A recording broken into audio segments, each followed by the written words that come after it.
Saudara Hanif, apakah kemudian tim peneliti Ba'alawi ini menyatakan bahwa memang tidak ada kitab sezaman yang berbicara soal ini Ubaidillah? Itu nanti akan dibahas. Baik, tapi akan membahas ketika bicara klaim bahwasanya terputus 550 tahun. Baik. Itu akan dibahas. Tapi yang jelas boleh tidak saya kemudian tanya, ya, ada tidaknya? Jadi pengakuan bahwa ada tidak kitab sezaman yang berbicara soal itu? Akan dibahas nanti. Akan dibahas. Akan baik. diuraikan. Ya. Baik. Tadi saya juga sempat menelaah bahwa apa yang disampaikan oleh saudara Hanif Al-Attas, misalkan mengutip Al-Muhibbi abad 12, Son'ani abad 12, An-Nabhani abad 14 dan lain sebagainya, itu belum menunjukkan bukti bahwa Ubaidillah dicatat pada kitab sezaman. Ini logika Kiai Imaduddin Utsman yang mungkin nanti bisa diperkuat. Iya, karena memang ini tadi ada sebenarnya masukan dari beberapa kawan ya, kok lama sekali katanya 20 menit. Saya menginformasikan kepada sahabat-sahabat ini karena kemudian satu arah, maka memang diberikan waktu oleh panitia untuk bisa lebih panjang. 20 menit itu 20 kalau menit, diskusi. 20 menit, tapi memang saudara Hanif itu sudah lebih dari 1 jam. Wah, nggak berasa ya. Maka sepertinya kita tunda dulu ya, karena memang mau istirahat sepertinya begitu. Tapi yang bisa saya garis bawahi seperti ini, dan saya coba sedikit saya perdalam begitu ya, saudara Hanif.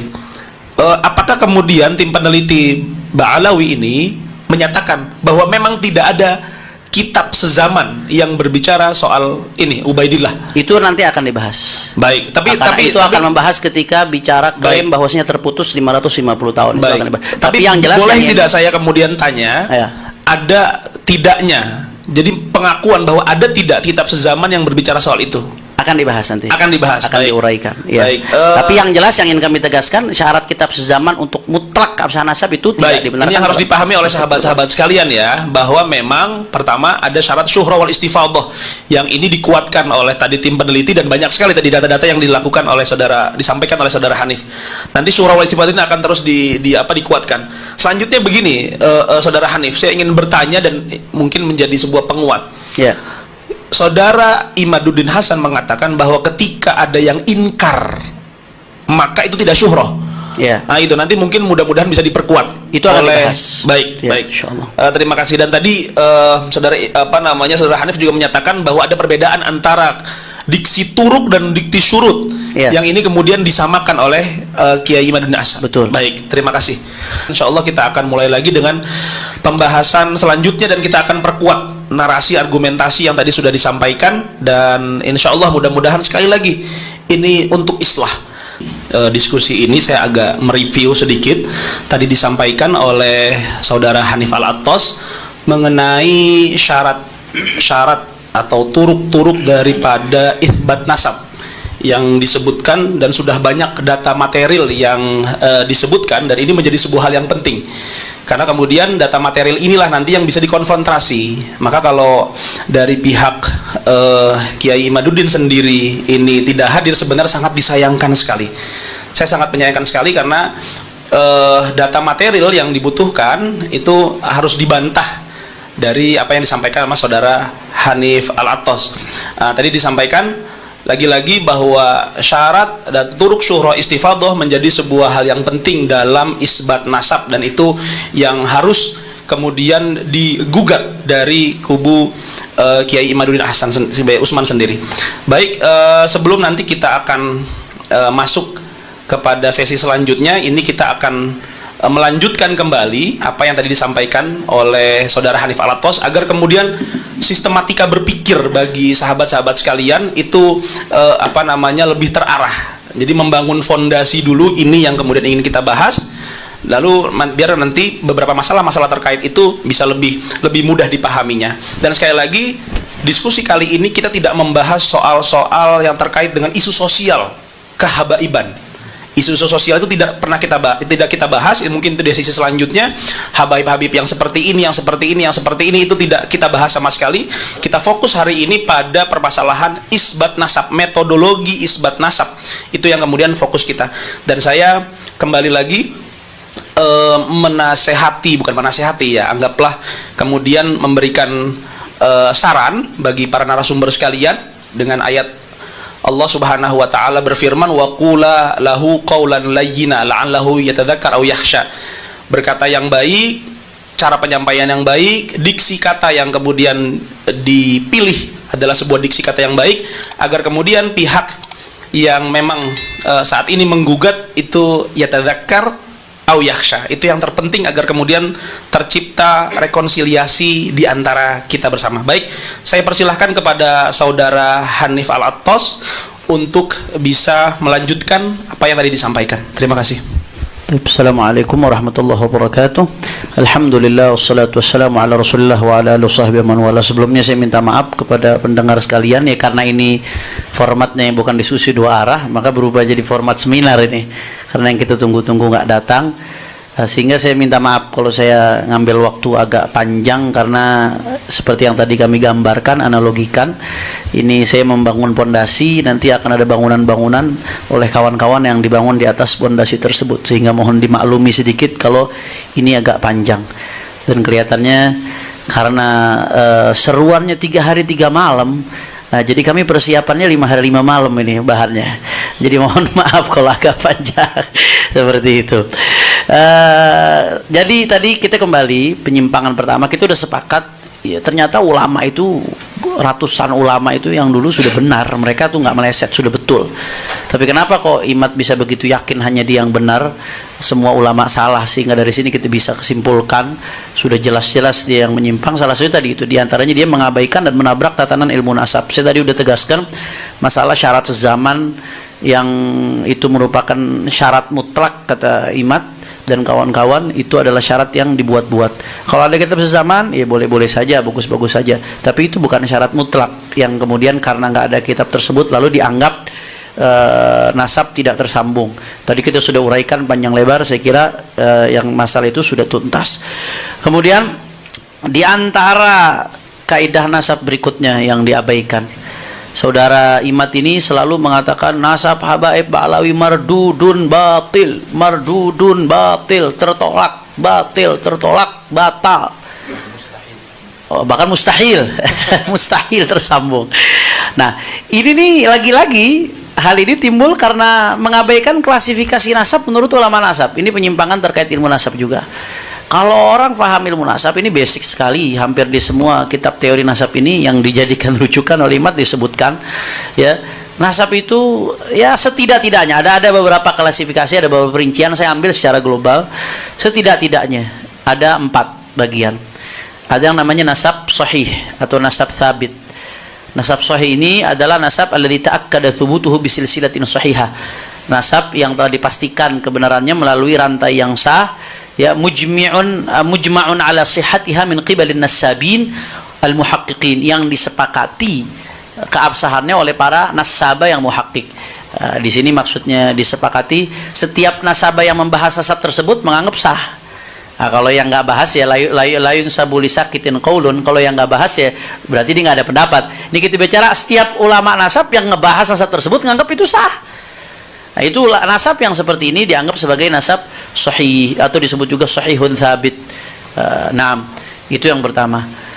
Dan para ulama dengan kesaksian mereka mengatakan nasab ba'lawi termasuk kategori ini, karena semua nasabah yang bahas nasab ba'lawi menganggap ini nasab sah. Nggak ada satupun nasabah yang bahas nasab ba'lawi kemudian menganggap nasabnya tidak sah, sehingga dia masuk kategori yang pertama. Kemudian yang kedua ada nasab masyhur. Saya kasih ringkasnya, singkatnya. Nasab masyhur ini adalah nasab yang terkenal, syuhra wal istifadhah di kalangan banyak orang, ya, apalagi di kalangan kabilah itu sendiri.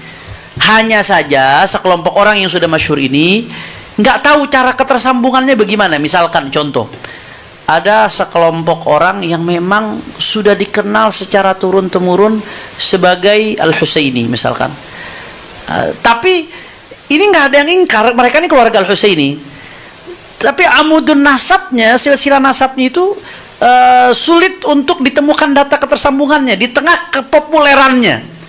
Atau contoh, ada satu keluarga terkenal turun-temurun sebagai Ali Drus, tapi nggak ada amudun nasab yang bisa diverifikasi yang dipastikan itu Ali Drus. Untuk Ali Drusnya itu ke Sayyidina Abdullah Ali Drus nyambungnya dari mana? Fulan bin Fulan bin Fulan bin Fulan. Nah, itu nggak lengkap. Andai kata ada nasab seperti itu, tapi dia syuhra istifadah dan diakui, itu sudah cukup untuk mengakui dia sebagai al-idrus. Nggak boleh kita langsung semerta-merta menafikan, kecuali kalau ada mu'arid yang ingkar, ada yang ta'an, ada yang menafikan, ada nasab yang menafikan. Itu lain cerita tuh. Itu disebut nasab masyhur. Jangankan nggak disebutin sumbernya, jangankan salah satu nggak disebutkan, ini nggak ketemu jalurnya. Tapi karena syuhra istifadah masih diakui tetap. Nah, begitu juga yang ketiga, tingkatan yang ketiga ini nasab yang makbul. Nasab makbul yang seperti apa? Makbul itu alladzi athbatahu qaumun min nafsil qabilah alladzina hum ashabus syan wa nafahu qaumun min nafsi tilkal qabilah fal itsbat wan nafi fihi mutasawiyan. Maaf saya interupsi Habibna. Kalau kemudian ibarah-ibarah Arabnya tidak perlu disebutkan, biar langsung penjelasan saja. Kan data materialnya sudah ditampilkan di. Baik. Terima kasih. Nasab yang makbul ini nasab yang diitsbat oleh sekelompok orang dari suku tersebut yang mengerti tentunya. Kalau yang nggak mengerti nggak dianggap. Kemudian dinafikan oleh sekelompok lain. Jadi ada tarik, ada yang mengitsbat, ada yang menafi. Itu masih disebut makbul, masih bisa diterima. Ada ikhtilaf antar nasabah, itu nggak langsung semerta-merta mardud. Ini kalau kita mau pakai logika imat, terlepas dari logika tersebut salah. Andai lau salamna syajarah mubarakah itu yang dianggap mu'arid itu nafi. Satu, itu nafinya bukan dari nafsul qabilah. Yang kedua, andai pun mau dianggap mu'arid, andai dia mau anggap seandai, ada iftirat, jangan dipotong. Ini iftirat. Andai kata ada satu nasab mukhtalafun fi, itu masih disebut makbul. Nggak boleh langsung semerta-merta disebut mardud. Apalagi kalau nggak ada yang ingkar seperti nasab Ba'alawi. Makanya disebut sahih oleh para ulama. Nah, jadi yang mardud itu seperti apa? Nah, di sini disebutkan mardud itu kalau ada orang ya ngaku ke satu kabilah dibuat-buat, kemudian kabilah tersebut menafikan. Ada orang ngaku kepada sebagai Al-Atos misalkan. Nah, Habib Ahmad bin Muhammad Al-Atos yang ngerti nasab Al-Atos bilang, ente nggak mungkin Al-Atos nih, secara hitung-hitungan nggak mungkin, secara begini-begini. Al-Atosnya sendiri nolak, abah ente itu bukan Al-Atos, kok bisa ente jadi Al-Atos? Itu namanya mardud. Ada orang ngaku misalkan keturunan Sultan Hasanuddin. Nah, aku teriak Sultan Hasanuddin, keturunan Sultan Hasanuddin sendiri nggak ngakui, nolak. Itu baru nasab mardud, Gus Wafi. Mardud itu yang namanya mardud dalam definisi ilmu nasab. Nah, jadi kalau dia paham klasifikasi ini, wah nggak langsung ujuk-ujuk main mardudun, batilun, qot'iyun, bla bla bla bla. Padahal ini dasar sekali dalam ilmu nasab. Ini salah satu hal fatal yang diabaikan oleh umat. Jadi terlepas dari nasab Ba'alawi itu sahih diakui oleh para ulama, masuk tingkatan yang sahih.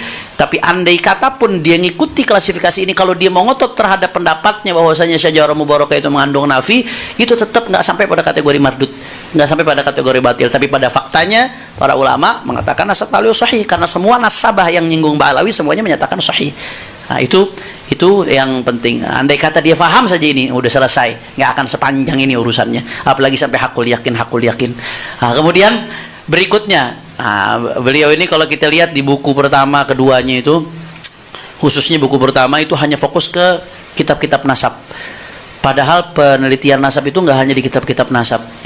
Kitab-kitab sejarah juga penting sebagai bagian dari penelitian nasab. Ya, itsbat pakai kitab nasab. Tapi penelitian sejarah itu menjadi salah satu instrumen penting di dalam melacak nama-nama yang ada dalam sebuah nasab, di dalam melacak syuhran istifadah dan lain sebagainya. Sayangnya di buku penelitian yang pertama yang membuat geger di awal itu, saya lihat bahkan nggak menyinggung referensi sejarah sama sekali di situ.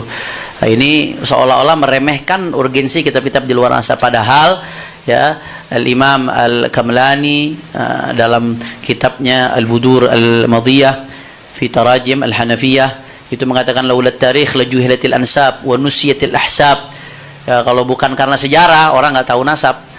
Nasab itu bahkan bagian daripada ilmu sejarah.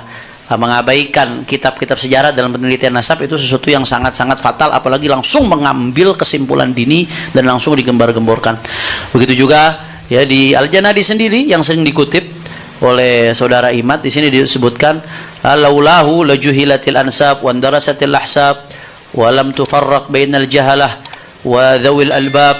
Ya, kalau nggak ada ilmu tarikh, orang nggak tahu nasab dan ahsab itu akan hilang begitu saja semuanya, nggak bisa dibedakan mana yang ahli ilmu, mana yang punya akal. Jadi mengabaikan urgensi kitab-kitab di luar nasab, baik kitab sejarah kah atau kitab-kitab lain yang mengandung informasi sehingga mengambil kesimpulan dini, ini saya kira sangat-sangat fatal. Bahkan Ibrahim bin Mansur sendiri mengatakan kalau sudah keterangan di kitab nasab Ya wa kadza yazdadu an-nasab quwwatan 'ala quwwa idza ittafaqat hadhihi syura wal istifadah ma aqwal ulama nasab wa tarikh thiqat fi hadha an-nasab. Keterangan kitab nasab kalau udah ketemu sama syuhra istifadah, cocok sama pendapat ulama, cocok sama keterangan di tarikh, wah itu kuah fogol kuah. Udah validasinya tuh makin luar biasa, double validasinya. Kekuatan di atas valid, di atasnya valid itu. Dan faktanya nasab Pak Alwi seperti ini. Selain diakui di kitab nasab, diakui syuhra istifadah. Yang akui syuhra istifadah bukan saya loh, ulama yang ngakuin itu syuhra istifadah. Dalam perspektifnya ulama. Dan ini sesuai juga dengan kitab-kitab sejarah. Dan itu konsisten luar biasa. Jadi ini harusnya kuatan ba'da kuwatin.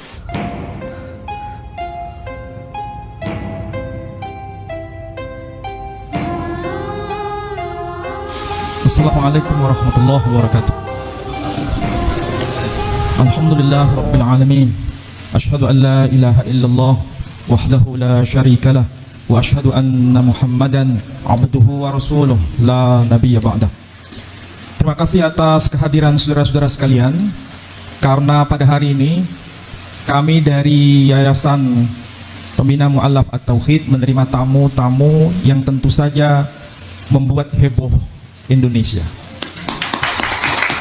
Tamu-tamu ini kami terima dengan tangan terbuka.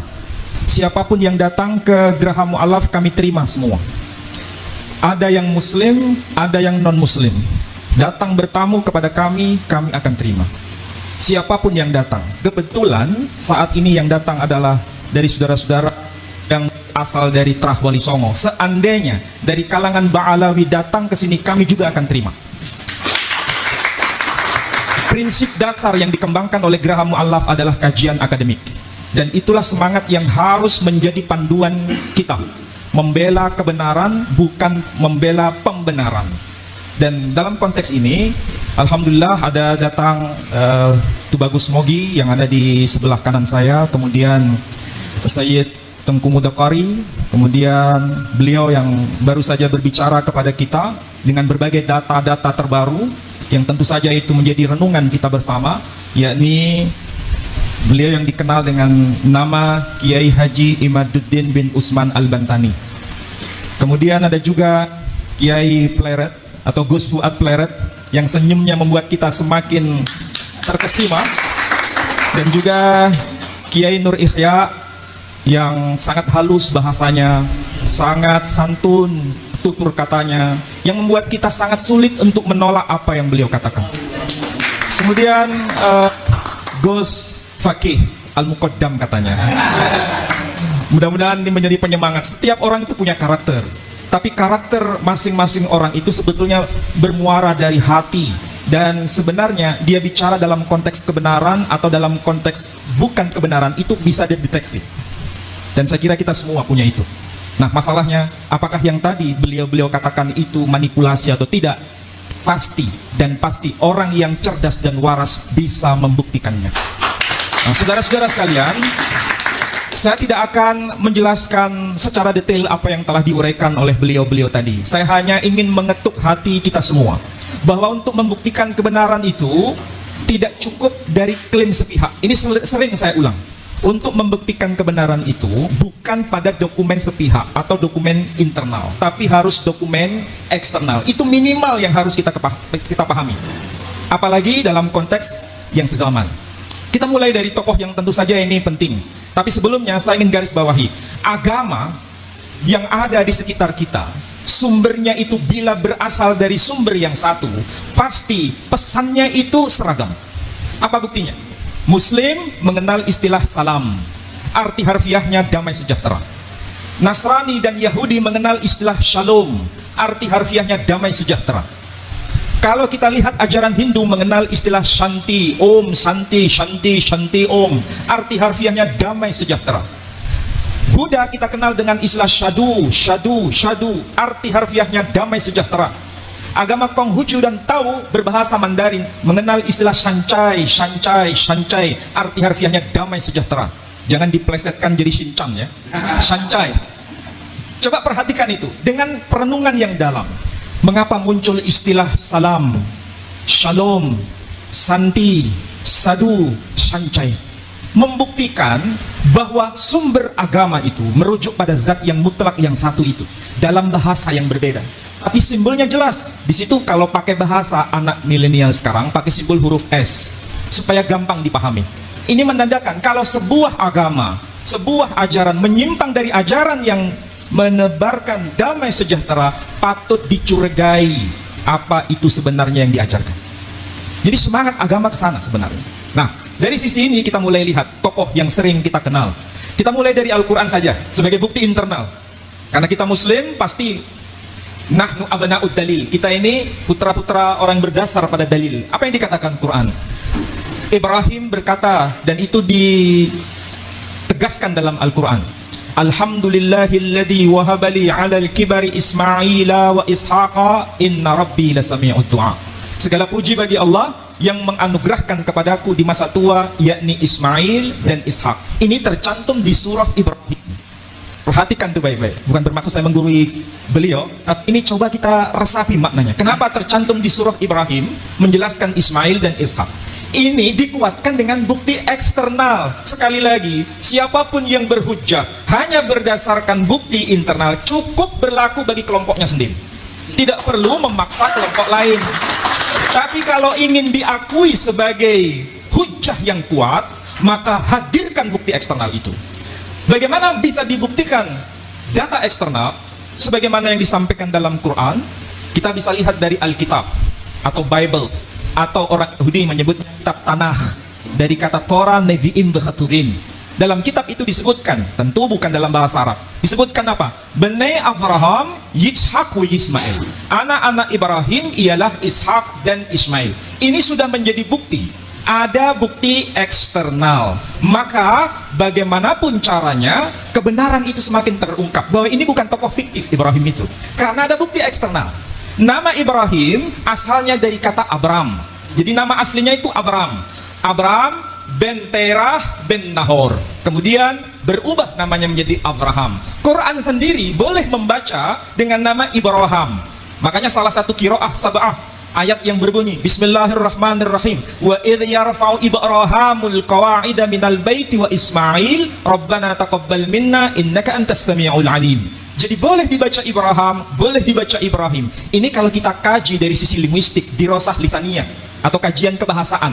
Dari Abraham menjadi Ibrahim itu ada lompatan. Maka supaya tidak melompat, perlu mediator, bahasa yang menjadi pengantar dari perubahan bahasa Arab ke bahasa Ibraninya atau sebaliknya. Dari Ibrahim ke Abraham kita ketemukan nama Ibrahim. Logikanya dari Abraham, dari kata Ibrahim dan menjadi kata Ibrahim, ini pasti merujuk pada tokoh yang sama. Dan nama Abraham sekali lagi dari kata Abram. Kata Abram ini juga ditemukan dalam kitab saudara kita yang lebih tua. Apa itu? Agama Hindu. Kitab apa itu? Kitab Bhaviswa Purana. Disebutkan nama Abiram, puter Terahan, puter Nahoran. Sementara dalam kitab-kitab klasik Islam disebutkan Ibrahim bin Tarih bin Nahur. Dari tradisi Yahudi, kitab Talmud ataupun Alkitab atau disebut Bible menyebutkan Abraham bin Terah bin Nahor. Jadi disebut nama Abiram, Abram, Ibrahim, Abraham, tokohnya bukan tokoh fiktif. Karena apa? Ada data-data yang lengkap, bukan sekedar data internal tapi data eksternal. Ada data yang lebih senior, ada data yang lebih terakhir. Semuanya itu kalau dikumpulkan merujuk pada fakta, bukan fiksi. Ini cara kita berpikir waras dan sehat. Kecuali kalau berpikir yang tidak waras, hanya klaim sepihak. Jadi siapapun yang mau jujur mengakui kebenaran, pasti tidak bisa menolak apa yang saya katakan ini. Apalagi kalau dihubungkan dengan tradisi yang lebih luas lagi. Tadi sudah disinggung, misalnya, apa betul Bani Jawi itu ada kaitan dengan Ismail, ada kaitan dengan Ibrahim. Ternyata data ini juga dikenal dalam historiografi Nusantara sendiri. Tokoh Aji Saka itu bukan hanya diakui di kalangan orang Jawa. Orang Sunda juga mengenal itu, Aji Saka. Kalau di Jawa menyebutnya Aji Soko. Di Madura juga mengenal itu, nama tokoh itu. Dan kalau yang manuskrip yang Jawa menyebutkan bahwa orang Jawa itu dikenal dengan sebutan Bani Jawi, tapi dalam makna sempit, bukan dalam makna lebih luas. Dan disebutkan wayahipun Nabi Ismail. Itu perlu dibahas sebetulnya. Karena orang Jawa sendiri kebanyakan yang generasi milenial ini jarang sekali buka-buka manuskrip, jarang sekali buka-buka data tradisi mereka sendiri. Kebanyakan mereka belajar dari sisi tradisi asing. Nah, berkaitan dengan itu, maka perlu namanya penyadaran bahwa negeri kita ini jangan sampai kita buta dengan sejarah kita sendiri. Saudara-saudara yang generasi muda punya kewajiban untuk menelusuri kembali kekayaan budaya kita. Artefak kebudayaan kita itu begitu luar biasa. Maka inilah waktunya bagi saudara-saudara untuk merefleksi diri. Dan Kiai Imaduddin Al-Bantani sudah memberikan semacam preambul bagaimana cara mengkaji data itu secara baik. Ada plus minus itu pasti, tetapi bukan berarti kita ini tidak mau baca. Masalahnya masyarakat kita ini tidak mau baca. Bahkan sebelum mendengar sudah a priori. Bahkan karena terlalu tradisi itu begitu mengakar lama, sehingga ketika menemukan sesuatu informasi yang sepertinya asing dianggap sebagai yang salah. Akibatnya apa? Ini doktrin. Agama itu tidak hanya dalam konteks doktrin, tapi juga pertanggungjawaban ilmiah. Saya yakin saudara-saudara yang ada di depan saya dan para ulama yang ada di samping kanan dan di samping kiri saya ini punya kewajiban moral untuk memberikan penyadaran kepada anak-anak muda, kepada bangsa besar ini, supaya beragama bukan sekedar doktrin, apalagi halu. Itu sangat-sangat tidak berkenan. Maka yang penting adalah bagaimana beragama dengan pertanggungjawaban moral, sehingga menjelaskan Islam itu dengan cara yang benar, menjelaskan Islam itu dengan cara yang benar-benar akademik dari bukti internal dan bukti eksternal.